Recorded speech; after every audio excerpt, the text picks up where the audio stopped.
This is Kimberly Quinn, host of the Mindcraft podcast, and I can't tell you how much fun I have had doing this podcast. I started when the world closed over the pandemic in an attempt to spread some positivity out there and give people some strategies to enhance their own well-being and reduce anxiety and all of that. Now, 2 years later, we're still going strong and now listened to by 52 countries across the world. And I've even helped some of my students get going with their own podcasts. It's super easy to do. And I'll tell you, if you haven't heard about Anchor by Spotify, it is the easiest way to make a podcast with everything you need all in one place. I'll just explain for you. Anchor has tools that allow you to record and edit your podcast right from your phone or computer. When hosting on Anchor, you can distribute your podcast on listening platforms like Spotify, Apple Podcasts, and more. It's everything you need to make a podcast in one place. And best of all, Anchor is totally free. Download the Anchor app or go to anchor.fm to get started. It is a ball. Start today. Greetings, Minecrafters, and welcome to another, what I hope to be exciting Minecraft discussion. My name is Kimberly Quinn, and I am thrilled to be here today to talk about conscious acts of kindness, while at the same time focusing on the little things. And what's well, I'm partially inspired by Richard Carlson, partially just inspired by my Minecrafters because we're doing that this week, actually. And Monday we talked about by Thursday they have got to do one conscious act of kindness, preferably with somebody they don't know, and then we're gonna share it. So this is what I'm talking about today: is focusing on the small things. So Richard Carlson is the author of the Don't Sweat the Small Stuff series, and there's a whole bunch of them, little books that have lots of wisdom in them, like about a page and a half, and that's kind of my speed when I'm trying to read something just for the day. It's and also I've talked about Sarah Von Brednick with her Simple Abundance. A page and a half is probably what most of us can really do when we're trying to get out the door for work, right? But it's just so important for me to fill my head up with good stuff before as a day when it first starts. And so Richard starts out with, I think most of us have heard the Mother Teresa quote, that we cannot do great things on this earth. We can only do little things with great love. And isn't that the truth, though? I think sometimes we just feel like, the people who are in the Peace Corps, and God love them. I mean, we need that too. We're not saying that's, not good. Obviously, that's great. And doing all kinds of mission work or doing all kinds of everything work. Doesn't have to be mission work, teaching. I mean, just it doesn't have to be any of that either. I think I've said a story before when with our very first mortgage that my husband and I got when we were younger. The young man who oh my God, talk about making a difference. It's a whole big story I don't want to get into, but we had four to the five little kids at the time, and I was at home, and blah, blah, blah, and it wasn't looking good, and we didn't have anywhere to go, and he really moved the sun and its planets to get us in there. So you can certainly do great things at a small level, no matter what your occupation is, even if it's involved with your occupation. So anyway, a little bit of a tangent there. Okay, so Mother Teresa once said, "We cannot do great things on this earth. We can only do little things with great love." True, right there. And that mortgage thing was nothing short of a miracle, if you knew the details. This that was 30. I don't even know how many years ago that was. I think it was 1997, whatever the math on that is. Okay, so then Richard Carlson goes on to say, sometimes our grandiose plans to do great things at some later time interfere with our chances to do the little things right now. I just want to stay with that for a minute because I think that's an all too common mindset.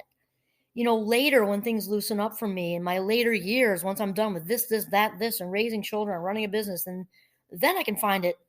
I'm going to go do something humanitarian. And, and hopefully that's, true for you, but I'm a big fan of not putting things off in life in general. I mean, it sounds cheesy to say, right? But, whoever that was that said that at the first time, that live every minute like it's, like it's your last, because one day you'll be right. And I feel like that was Malachi McCourt that said that. I could be wrong, but brother of Frank McCourt, who wrote Angela's Ashes, that famous book, was so good about his experiences in Ireland. Anyway, I think it was Malachi McCourt. One day you'll be right. Isn't that the truth, right? So for me, there's no better time than right now. You don't put off the I love yous. Don't put off the anything. Don't put off having fun. Just, I'm not saying live recklessly either, but, each and every day, you got to do something that makes your heart sing. And definitely don't hold back the good stuff. I love you. I appreciate you. I'm sorry. All of that. And as far as the conscious acts of kindness, and a lot of times you hear random acts of kindness. Personally, I don't believe anything is random. I think there's a kind of a great scheme of things, I guess. So that's just, kind of my opinion. I also just like the word, I like the word conscious, because that means we intended. It's on purpose in this moment. We are choosing it. We are choosing to do something nice for another human being. That has a whole idea. It just has a nice ring to it. So then Richard goes on to say, a friend once told me, I want my life to be about service, but I can't do anything yet. Someday when I'm really successful, I'll do lots of things for others. Kind of like we were just saying this, and then all that is an intention. It's not, intention's important. We've talked a lot about that in episodes, but intention without follow through, that and 450 will get you a Red Bull. I mean, it just isn't worth anything. So then Richard continues. He says, meanwhile, there are hungry people in the streets, elderly people who could use some company, mothers who need help with their children, people who can't read, neighbors whose homes need paint, streets with litter, people who need to be listened to, and thousands of other little things that need to be done. I mean, that's just it. There's stuff everywhere to be done. And whenever I think I've spoken with you previously, that I have a routine in the morning. It doesn't take very long. I do have a prayer life. I start out with that, and I'm out in the woods with Giovanni, and then or whatever that looks like for you, universe, source, higher power, whatever. And I do that little routine after my gratitude journal. That's first, which is also a form of meditation in a sense. And out in the woods I go, if it's anything but big 10-pound drops. And then my whole thing I do, how can I be of service today? It doesn't have to be religious at all. It's just human beings doing good things for other human beings. And then I set my intention last. But really, throwing that out there when I say, how can I be of service today? I think I've mentioned this before. We're not talking Peace Corps. Again, it's something. And whenever I ask, inevitably a circumstance just it comes to me. I mean, I can't make this stuff up, and it's not huge. It's all doable. Somebody just comes by my office. They might need to borrow something. I usually have candy on my desk. They might say, I'm really having a sugar low. And, it can be something just so ridiculously small. One time somebody came by and they didn't have a gratitude journal. I'm going to go buy one. I just happen to have an extra one. And there you go. I mean, it can be the smallest of things. And we can be out in the world and, somebody's struggling to carry something heavier or whatever like that. Or it's words. I remember once I was in the waiting room with our now 31-year-old. And he was, I think, 9 or 10 getting his tonsils out. And we were waiting. And that's a quick procedure, thankfully. And there was a young mother in there, like new mother, whose like 1-year-old was in there for some procedure. Not anything like threatening, but she told me what it was and I forgot. But it was a procedure. It was another small thing. But she was really, really kind of having a very hard time holding it together. Anybody would be nervous, not saying that. But I was a little bit further down the road, maybe about 9 years or, down the road. He might have been, I think Ryan might have been 10. And I didn't really give her a lot of advice. It was just listening and letting her talk about her nervousness. And she got closer and closer to me, just kind of shifted her body. And I was just sort of like a distraction. I told her some funny stories, some funny young mother stories. And before you knew it, the 25 or 30 minutes was over for both of us. And that you couldn't have planned that better. I was nervous too. So she kind of helped me, and then I saw this older woman from across. She was sitting a few chairs down, just smile at me with this smile and nod, like way to go kind of thing. I didn't plan any of it. It just rolled out of me, but that was a way to be of service. Again, she helped me too. So it can be just all kinds of things that are really seemingly small, but maybe not so small to somebody else.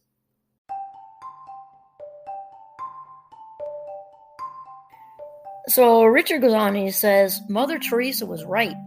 We can't change the world, but to make the world a brighter place, we don't need to. We don't need to take it on all ourselves, right? We're all little grains of sand on a really huge, infinite beach, right? So if my little grain of sand had that 25-minute, talk, I was mostly listening actually, with a woman. It made a gigantic difference in her day. Or, I mean, sure, we've all had circumstances like that. And the other way around when it's us, right? I mean, I can't tell you how many times, because I spent so much of my life being lost. Though I don't look at it as a downer. I've met the coolest strangers being lost, actually. And it's just when, I mean, it was like the Amazing Race when I was in Madrid last summer. You know, I had like 35 seconds to get to the plane, train, or automobile. And I was just, oh my gosh, it was just hard to navigate. Very friendly people. And this last time, the last leg, which was actually to get home here to the States, I had just said, like, oh, help. I can't miss this plane. I'll have to stay overnight. There are worse things being stranded in Madrid. I don't mean that. But I mean, I just was done and I had a great trip and I want to go home. All of a sudden, out of, everybody all around me, there was this couple. One of them had a T-shirt that just gave me a clue, but they were from Maryland and they were on my flight and they were confused too. And then we did it together and things like that just happen all the time. And man, did that make a change for me, because we were literally running. So if I would have had 3 more minutes of hesitation in asking, that would have been it, right? So that made that nice couple staying with me, letting me tag along, was enormously helpful. So then Richard says, all we really have to do is focus on those little acts of kindness, things we can do right now. My favorite ways to be of service are to develop my own helping rituals and to practice random acts of kindness. He says, almost always little things that give me enormous satisfaction and peace of mind. It's interesting because I'm doing this with my Minecrafters on Thursday. I'm going to show them a TED Talk, and I did not plan to share this with all of you. I wasn't not sharing. I just kind of came into my head. That's what I'm saying. Mark Kelly. It's a TEDx talk from Ireland. It's only like 6 minutes long. He oh my gosh, it was so cool. He was talking about riding his bike to work, back and forth, constantly seeing a couple of the same homeless people, back and forth. One day he decided to stop. And he said, what would you like? And the man said, oh, just a coffee with 2 sugars, please. 2 sugars and cream. He said, okay. And he said he couldn't believe, his idea was just to help the man. He said he got to work and I felt so good. He said, I just all over a cup of coffee. I felt great the whole rest of the day, only for a cup of coffee. So he came up with a new idea, and he went to, the Irish version of Walmart. I forget the name of the store. And he got things that he could tell people need. I think he might have asked the man, actually. And it was socks, something else, and toothpaste. So he put a bunch of Ziploc bags together with socks and toothpaste and whatever the other thing was. And he kept them in his backpack on his way to work. And when he saw somebody clearly in need of this, he just stopped on the way in. And there was one man, a different man than the coffee guy, who had socks on, but they were toeless socks, like he said, like you'd have if you just came out of surgery. And he handed them to the man. He immediately took the black socks out of the bag and put them on. And he said, I just kept feeling good. He said, I feel selfish. I'm doing these nice things for people that don't take much. They don't take much money, much effort, much anything. And he said he felt selfish because he felt so good. And so that ended up turning into, he went into work. I think he worked at it sounded like he worked at a rather smaller place. And the people at his work, he was kind of sharing things. And it ended up like kind of rippling through the whole office, where they all started doing kind of a pay it forward situation with their own coworkers. And so, oh my gosh, I mean, think of the conscious acts of kindness. It doesn't take much, and we do get a dopamine fix. I mean, if we just hold the door open for someone, and perhaps that's the brain's way, or let's just say like the universe, God, source's way, higher power's way of keeping us doing nice things for people. And that man who did the TED Talk, the young man, Mark Kelly, said when his coworkers kept asking him, he said, no, it's really quite selfish, because I feel so good. And I just wanted to share that. It came right in my head. Okay, so Richard continues. Almost always little things that give me enormous satisfaction and peace of mind. That's where we left off. Often the most appreciated acts of kindness aren't the $1 million grants from giant corporations, but the 1-hour volunteer work in a home for the elderly, or a $5 gift from someone who can't afford anything at all. Very similar to the story I just shared about the young Irish fellow with the socks. I mean, it just does not take much, right? And then Richard winds up, he says, if we focus on how little difference our acts of kindness really make in the scheme of things, well, surely we'll end up, frustrated. And we'll probably use our hopelessness as an excuse to do nothing. Using our hopelessness, frustration, right, to use it as an excuse to not do anything at all. Well, that's not the idea here. The idea is that it's dominoes. And actually my license plates are paid forward, by the way. That has me another stray brain cell. I'm thinking I'm having very much a Fast Mind Club day today. One fun thing that I do now, my kids do it too, even when I'm not with them, because it's just stayed with them. My husband now does it too when I'm not with him. When we go down from Vermont to Boston, because not all toll roads are like this, because sometimes it depends on where you're coming from, whatever, so you can't guess it. But the one when you cross from New Hampshire into Boston is $1 each way. That's it, period. It's a flat $1. So when I go through, I pay for myself and the car behind me. Even if there is no car behind me, eventually there will be, right? And the toll people 100% of the time will smile and say something really nice. Sometimes it's just thank you. Sometimes they'll say something like a one-liner. They'll just say, God bless you, or they might say, how nice and good for you. I don't know, whatever. And then I go through the toll. It's like 6 lanes. And we go through the toll. And I just do it to have fun. It's good karma, whatever. I would say 2/3 of the time, if there's a car right behind me, they'll really step on the gas to try to come alongside me, and they all wave and honk and everything. And it's only $1. It's only $1. And there's one last story I'm going to share, because that also just came into my mind, which just means that this is just the whole talk is just authentic, and it's the universe talking right through me. Once going through that exact toll, I was headed back to Vermont. So I was at the New Hampshire rest area. I just paid the $1 for myself and the person behind me, having no idea who that was. I pulled into the rest area to get a snack and everything like that, and a woman pulled up next to me in an old Volvo, and she said, "Can I give you a hug?" And I didn't put it together right away. And she said, "Aren't you the one who paid the $1 in front of me?" So I'm getting choked up just like reliving this. And I said, "Yes." And she said something, I'm going to paraphrase, it was like probably 10 years ago. She said, you've just instilled faith again in human beings for me. She said, I've just gone through the worst breakup with my husband of like 25 years or something.